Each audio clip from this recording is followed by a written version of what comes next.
Hey guys, welcome to the Remnant Radio. You're watching one of 19 episodes with Dr. Craig Keener, one of the preeminent Bible scholars on the planet, and we're talking about the Gospel of Mark. This is going to be an exciting episode. The connections that Dr. Keener put together while we were with him at Asbury Seminary, phenomenal. But man, it was an expensive trip to get all of us out there to film this content. But we want to give it to you for free. Well, we do want to give it to you for free, but one of the ways that you can help offset the cost for this is by purchasing our home group material. Dawson, our researcher, has put together this material. There's a leader's guide. There is a participant's guide. So you watch the video, you read the material, and then we walk you through. We have discussion questions that go along with it. Could be a huge blessing for you and your church. Yeah, and this would be perfect for tons of different mediums. Maybe you're a pastor who's preaching through the Gospel of Mark, a home group leader, a Sunday school teacher. This would fit all of your needs. If you want to pick this up, there's a link in the description for the home group material. In addition to that, maybe you're out there and you don't lead any kind of group like that. Maybe you just want to contribute as a thank you to what we've put together here on Remnant. There's PayPal descriptions in the link of this video if you would like to support us. So absolutely, click those links in the description, hit that subscribe button, and please enjoy this video with Dr. Craig Keener. Hey guys, welcome back. We're talking about Mark chapter 5, and back here with Dr. Keener. And a quick little overview of the chapter. The chapter begins with the healing of the demoniac, and it's the whole story with, what is your name, Legion. We're going to talk about all of that. Mark gives us a whole lot of detail to digest.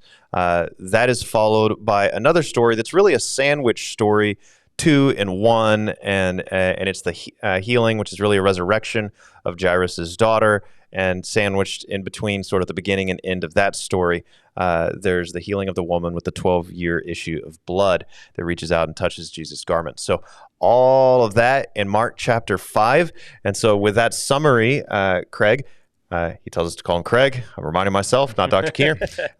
With all of that summary, how does this fit into what has gone before, to what's coming in the book of Mark? How does it fit his narrative?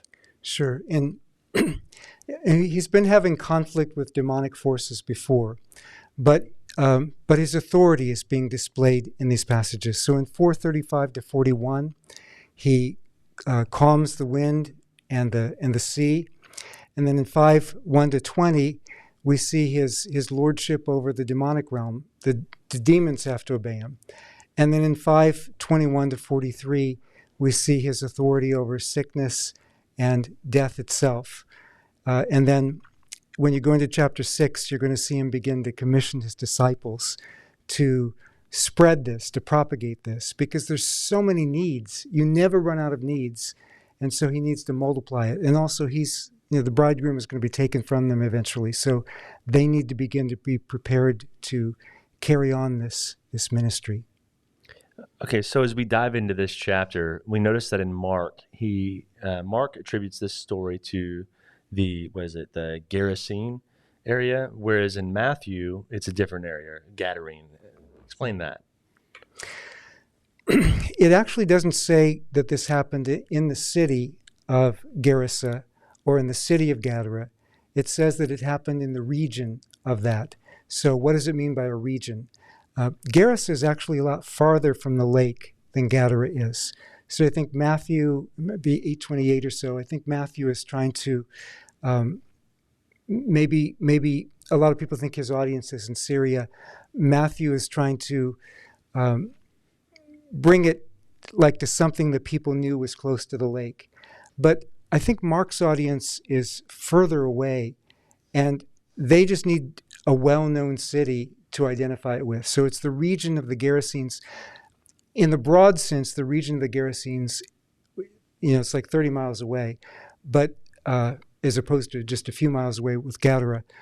The region of the Gerasenes, the region of the Gadarenes, it's the same region, because as Mark goes on to say at the end of the section, this is throughout the area of the Decapolis.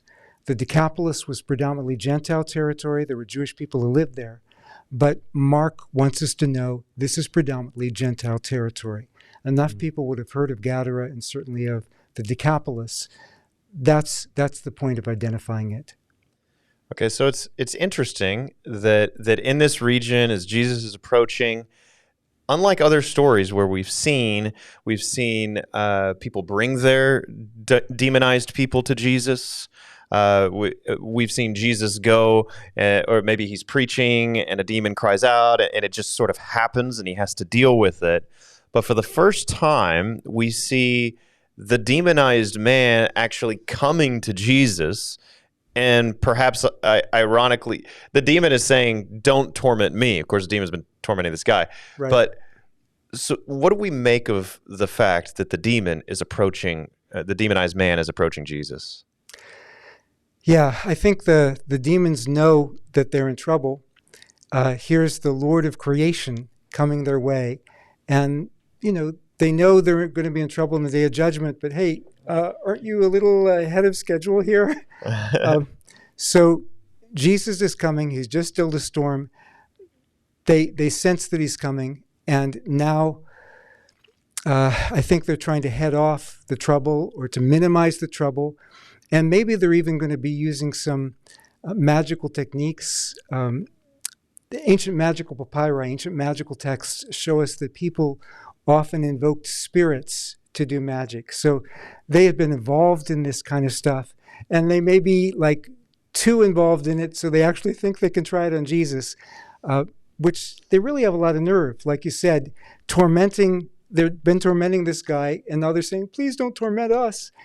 And also they're saying, they invoke Jesus by his name when Jesus is coming. Jesus, Son of the Most High God, don't torment us. And in what magicians would often do, they would invoke the name of spirits and thinking if they got their name, they could control them. And so they're trying that on Jesus, but of course it's not going to work. And also there's wording there, I think it may be translated adjure, or basically it means put somebody under oath. And it was something that was done to demons that would try to get them under control. They say, we adjure you by God, as if Jesus' Father is going to side with them against Jesus. They're really desperate. And so that may be why they're like, okay, let's try to deal with this, negotiate or whatever. They try to bargain, actually, the terms of their exit after a while. Now, the man may be coming for help, but it depends on how much control the demons have. They have a whole lot of control over this guy at this point. So Jesus is then going to ask them the name. Why does he do that? Is that like the magicians that you mentioned, or is it something totally different? I don't think he's dependent on magic, but he may be turning the tables. Oh, you know my name? Well, what's your name? Yeah. But at the same time, he may have begun, telling them to come out, and there's a debate about the verb tense there, about how significant that is. But this is a somewhat different situation. So I actually think he probably knows what this is, but he says, "What is your name?" And so they have to make it openly known. Legion, because there's a whole mess of them in there. I don't think literally it has to be the same number as a legion, like 6,000 troops, but it's, it's an intimidating number, though. Obviously, the name itself is intimidating. And you talk about spiritual warfare. This is war language. Yeah. So some people say it's just the number to show it's a lot of people, but there were other ways you could say it's a lot of people. Remember from Mark chapter 3, Satan has a kingdom. So some people have said, okay, well, this kingdom of Satan is expressed through the Roman legions, and Jesus has come as the Messiah to cast the Roman legions out of Galilee. Actually, there weren't any Roman legions in Galilee. There weren't any Roman legions in Judea. There were Roman cohorts, but the nearest legion was stationed in Syria, and this area of the Decapolis actually didn't have a legion stationed there either, and they actually were more pro-Roman. So I don't think that this is actually talking about Caesar's legions, literally. But there was an understanding that there are spiritual forces behind the earthly ones. That was commonly understood in Judaism. It was commonly understood that there are angels of nations that are hostile to Israel. That goes back, it's already clear in Daniel chapter 10, I think verse 13, and then maybe 20, 21 or so. and the Septuagint of Deuteronomy, it's also there. So you have this idea of hostile principalities and powers, and Jewish people also conceptualized not just angelic armies, which you have in the Old Testament, the Lord of hosts. Who are his hosts? And there's enough text in the Old Testament, you hear the sound of the marching and the balsam trees, then you're supposed to go. Why? Because the Lord's army has gone before you. Or I'm the captain of the Lord's host. Are you for us or for the enemy? Well, I'm the captain of the Lord's host. I'm not for either one. But you're supposed to be for us. And so you have the heavenly armies. Well, this is a demonic army. But Jesus, who Matthew 26 says he could have summoned 12 legions of angels, or he could have prayed to the Father would have given him 12 legions of angels. Jesus has more authority than a legion of demons. He has more authority than all the hordes of hell. And he's come to confront this legion and to set this one man free. I mean, so many people were crowding to him, trying to get healing. He wanted to be available to him, as many as he could. But on this one, he was there with a mission, because this was some guy who was never going to have access to him if Jesus didn't go to him first. And later, Jesus is going to be in the Decapolis in 732 or so. Well, there's going to be a reason why people are going to come to him for healing in the Decapolis, because there's going to be something that's going to cause word to spread. And this is such a noteworthy thing. Yeah. Yeah, and Mark is clearly including this story as one of the, Jesus cast out lots of demons. Yeah. But to include this story here is more than just that. It's to say this is the worst that the demons can throw at you. Yeah, this is a pretty bad one. I have a friend who talks about different levels of demonization. This is a 10. Mm-hmm. Okay, now, so he cast the demons out, and they go into pigs. This is so strange. We read that and we're like, okay, demons go into animals, I suppose. Then those animals drown themselves. We know they're unclean animals in Jewish culture. Yeah, unclean spirits going into unclean animals. Hey, better there than in this guy. Yeah, is it as simple as that? How should we understand this story? Well, they don't want to leave the region. They're beseeching him, please don't send us away from the region. So again, these angels of nations, you have spirits sometimes associated with local areas. And just like Roman soldiers, they get settled in an area. They don't like to be moved. Josephus tells us that there were a bunch of Roman soldiers. When Agrippa died, they cheered, and the emperor said, "Okay, you're out. I'm moving you." And they said, "Please, please, please, don't move us." They had settled in the area around Caesarea. They didn't want to be moved. Well, that makes me think of Pergamum, where Satan's throne is in Revelation. Yeah. Okay. Well, these demons, they were, there were tombs in the area. Gentiles often sacrificed to the dead. Isaiah 64, I think, talks about that. And so, or 65, somewhere around there. So these demons are, they don't want to leave. If they can't be in a man, that's the closest they can get to, what they would like. Then next best, at least they can stay in the area if they're in the pigs. But you see the frenzy in these pigs. Imagine what this man was dealing with. The same, he's cutting himself with stones, and the prophets of Baal were actually doing that back in 1 Kings 18, but he's cutting himself with stones. He's got this demonic strength, but he's hurting himself. When it goes into the pigs, unlike a human being made in the image of God, they don't have any resistance. And they take a kamikaze dive into the lake where Jesus had just calmed the storm. Okay. Now that is an important detail, though, that because some people are troubled by this and they think, "Hey, Jesus just killed 2,000 pigs," but really, what I heard you say, Jesus cast demons out of a guy. Those demons went into pigs, and then the demons themselves killed the pigs. Yeah, although I don't think the demons were hoping to drown the pigs in the lake, but they're frenzied, sadistic or masochistic in this case tendencies just self-destruction. Self-destructed. Yeah. And when they go into the lake, the Old Testament often speaks of an abyss, the heart of the sea and so on. Well, Luke also speaks of them saying, "Please don't send us into the abyss." But in Jewish literature from this period and earlier than this period, like in First Enoch, you see many of the fallen angels being cast into pits into places like the abyss. And so they're saying, please don't. They do it to themselves.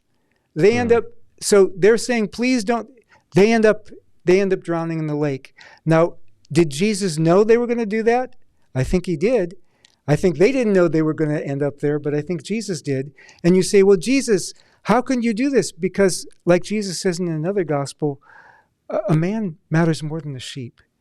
And a man matters more than a couple thousand pigs. I mean, that's a lot of food for local people, but that man's liberation would come only by a miracle. Jesus can multiply food when that's necessary. And actually in Mark chapter 8, verses 1 through 10, many scholars think this is in a Gentile area where he multiplies the food, because it's just been in the Decapolis in the preceding paragraph. So, Jesus can provide food, but this man's liberation mattered more. Amen. And afterwards, the city seems to be in a bit of an uproar. They're terrified. Because they value the food more than they value the man. Oh, you think that's the reason? It's not about the man being free that they might have known, but rather about who can just suddenly cast demons into pigs. And they didn't have, like, Jewish people, they may not have had a category of a suffering Messiah. That seems to have developed maybe in the 2nd century. There's some debate about that. But Jewish people at least had a Messiah category. As far as these Gentiles were concerned, there were wonder workers and there were sorcerers. And if Jesus had just destroyed the community's pork supply, he was probably a dangerous sorcerer.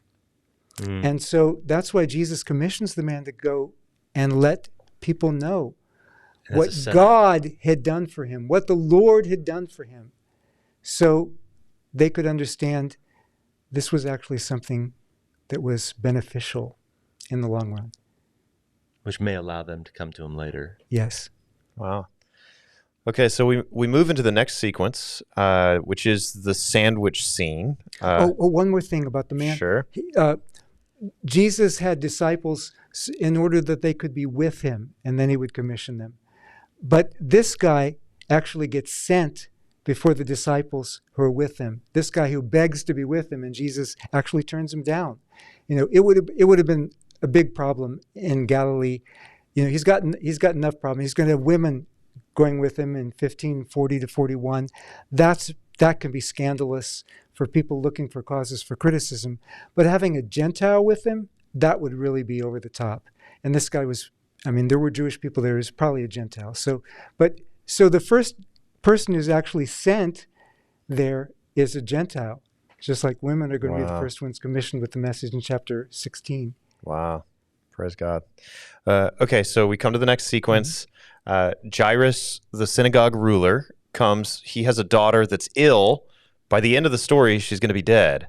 But she's ill at this point. He beseeches Jesus coming to heal her. So Jesus is on his way, and on his way, a woman with a 12-year issue of blood comes. She doesn't say, hey, Jesus, please heal me. Hey, the synagogue ruler, he's all polite. Will you please come? No, she just reaches out, grabs the hem of his garment. Power comes out of him, and she's healed. Give us your take on the story. What's happening? It seems surprising that Jesus doesn't even seem to have awareness that this is happening. Power just leaves him. So what's happening here? He's in the flesh, and so, human brain can't be omniscient. It can't hold all information, although Jesus could be in touch and receive revelation and so on. But she comes and kind of steals it instead of taking it openly. But there's a reason for that. Here's Jairus. He's a respected synagogue leader. Even he falls at Jesus' feet, but he's a respected leader in the community. he's probably well-to-do. Most rulers of synagogues, to get into that position, they were donors, big donors. So he's probably, fairly well-to-do. And you see that also by the fact that they've got an inner room where the daughter is. But also with this woman, how she may have been wealthy at one time, we don't know, but she'd already spent all her living on physicians. I think it's around verse 26. So she's got nothing at this point. And she's a woman, and she's got this condition which makes her ritually impure. Now, some people have exaggerated that, said nobody would talk to her. That's not true, but you wouldn't want to touch her if you didn't have to, because you would contract ritual impurity for the rest of the day. And some people say, no, Mark doesn't care about or know about ritual impurity. He uses the wording from Leviticus. I mean, it's pretty clear, this flow of blood is talking about, and also Matthew, when he rewords it, uses some other wording from Leviticus. So it's pretty clear that they see what's going on. And so she can't approach him publicly the same way that the synagogue ruler. Jesus is touching people to heal him. The synagogue ruler says, lay your hands on my daughter and she shall live. But, and Jesus does take her by the hand.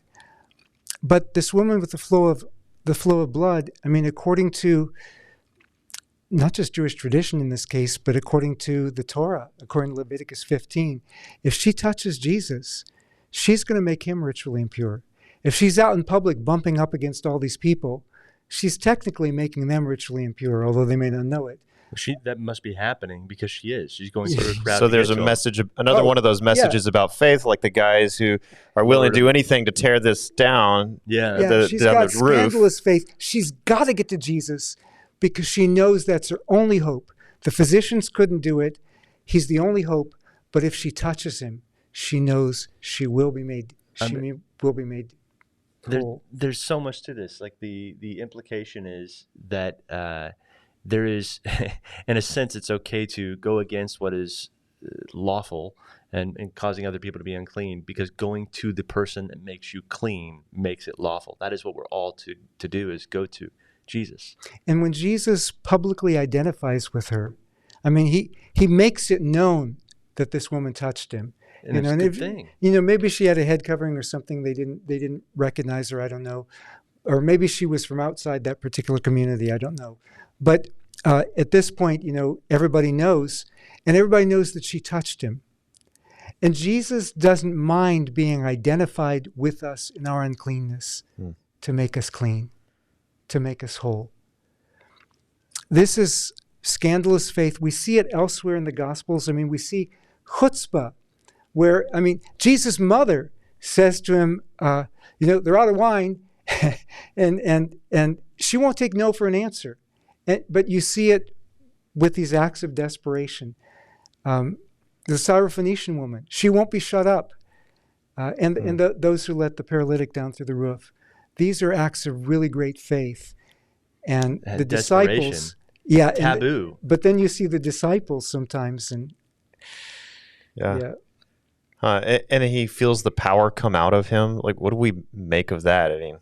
It's just it says what it says. He was full of power, and it worked. But Jesus doesn't want to do that normally, because people will get magical ideas from that.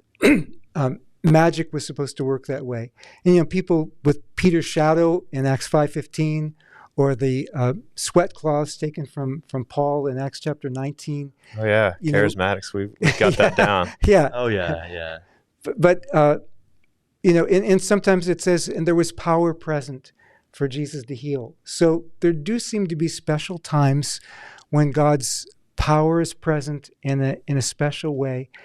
But Jesus knew the power went out of him, and he turned around, and the wording in Greek suggests that he knew that it was a woman who touched him, but he did look around to see who had done it. So we see this interesting interplay. Again, Jesus' humanity, empowered by God, but we also know he's divine. Yeah, and then he calls her daughter. So we come back to that family theme. Family theme, yes. When you see the sovereignty of God Jesus was not intending to heal this woman, but in the midst of it, God knows there's this woman over here operating in this extreme, desperate faith, and God sovereignly does the healing through the Lord.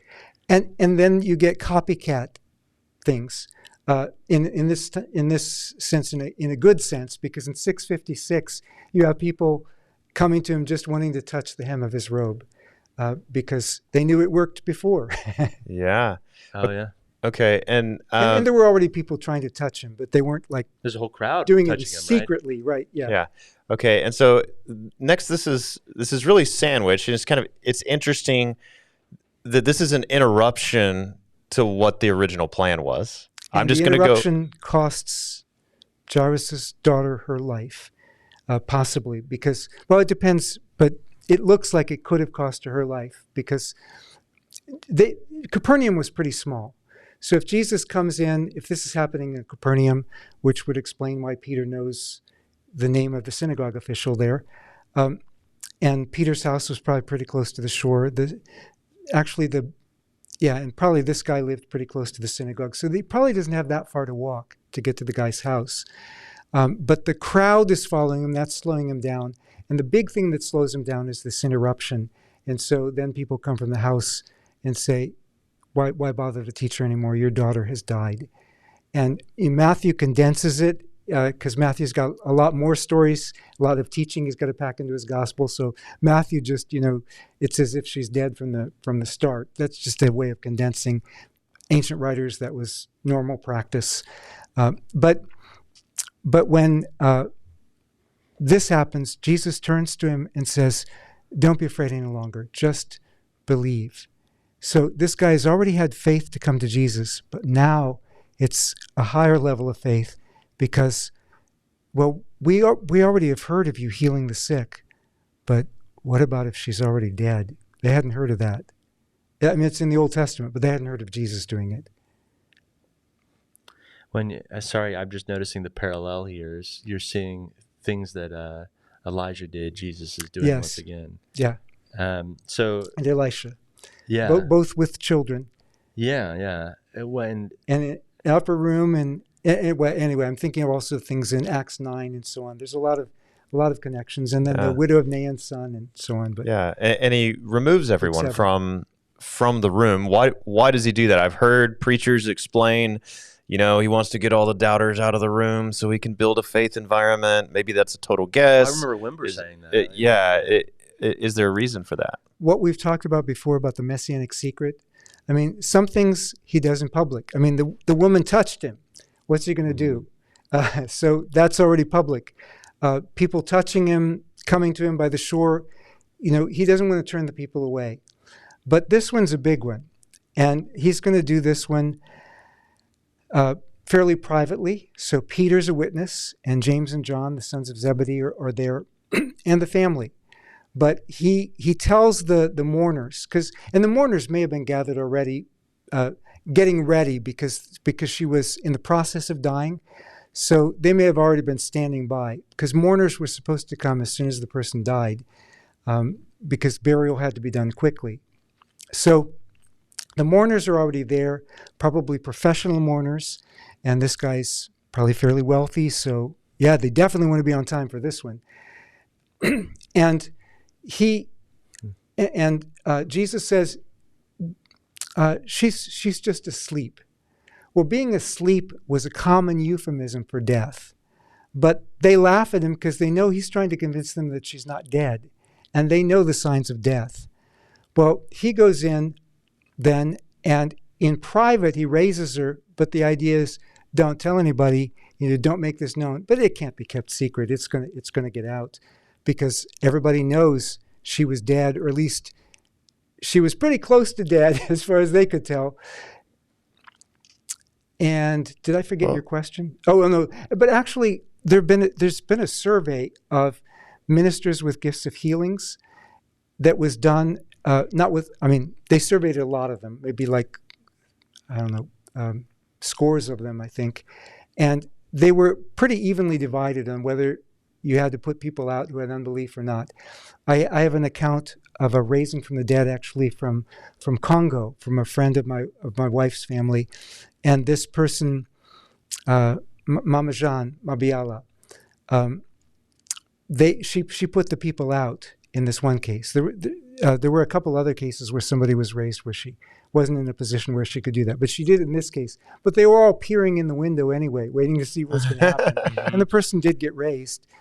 But anyway, so we can't know for certain why, but that might have some relevance. It might, but also it probably has to do with not letting word get out too much. Jesus already has problems with the paparazzi. So he's trying to do this as quietly as possible. As quietly as possible. But it's sort of fruitless for him because he's not going to be able to hide this one. I mean, obviously it's included in Mark's gospel, so it clearly was not a hidden miracle. Well, yeah, I think that a lot of the material in Mark got from Peter, and so I know some scholars will say you're uncritical. Actually, I'm not uncritical. I have good reasons for saying that, but I think I dealt with that in the introduction. So but we'll just say. I think that's where the evidence points. But Peter was an eyewitness, so he can certainly report the story. And there are other details that maybe people make too much of. Maybe they don't. I'd love one of them is 12 years issue of blood, and then the girl is 12 years old. And another is that he gives her food afterward. People try to find symbolic significance. So do we make anything of these, or are people just searching for connections that aren't there? I think Mark highlights that connection of the 12 in both cases because, well, it's available to him, so it's already there in the tradition. So why not draw on it? But yeah, but in drawing on it, the reason he draws on it specifically, that parallel or that contrast, is so he can contrast the two of them. I mean, here, both are women. One has been suffering for 12 years. One has been alive for 12 years. One can't get married, or if she was ever married, she's been divorced because, according to Jewish tradition, fairly widely attested, if you couldn't get pregnant, which she couldn't, I mean, her husband couldn't make love to her because that was forbidden. That's clearly forbidden in the law, menstrual intercourse, or, flow of blood intercourse. And so she's not married. The other one is just of marriageable age in that culture, or very close to marriageable age. At the age of 12, virgins were usually considered to be entering puberty, and therefore they would be considered adult women in that culture. Don't read into that for other cultures, but that's just in that culture. But then and one is impoverished, one has grown up in a more prosperous household. You've got all these contrasts, and yet Jesus is there for both of them. And we have and you've got Jairus's faith, you've got the woman's faith. Jairus's faith is 536. The woman with the flow of blood's faith is 534. Now the food, probably if she'd been declining for a while, I mean, clearly she's sick before she dies. She probably hadn't eaten for a while. Yeah. And she's probably hungry because she's completely healed. And this demonstrates the healing. And the reason he has to mention that it's 12 years, now with the woman with the flow of blood, it shows how long she suffered and how miraculous the cure is for her to be cured instantly. But with the young woman who's 12 years old, it shows also, because it says she got up and walked, which also shows the reality of the cure, to be able to get up right after that. But, it's been calling her a little girl some of the time, Thugatrion, which is a diminutive, didn't necessarily carry full weight. It could just mean daughter, not necessarily little girl. It may just be affectionate way of the father specifying it. But she's not little girl. She's not like a toddler. She can get up and walk. So Mark has to explain at that point. She got up and walked before she was 12 years old, he says. One other interesting thing, if there's time for me to mention it, is in I think it's 526, where she's spent all of her living on physicians. This is not, a criticism of physicians like the kind of physicians we have today. Some ancient physicians, like Galen, talks about these quacks who are, doing all these things. But Galen himself, actually, he's a 2nd century physician, very famous. A lot of medieval medicine was based on Galen's theories, and Hippocrates' theories as mediated by Galen.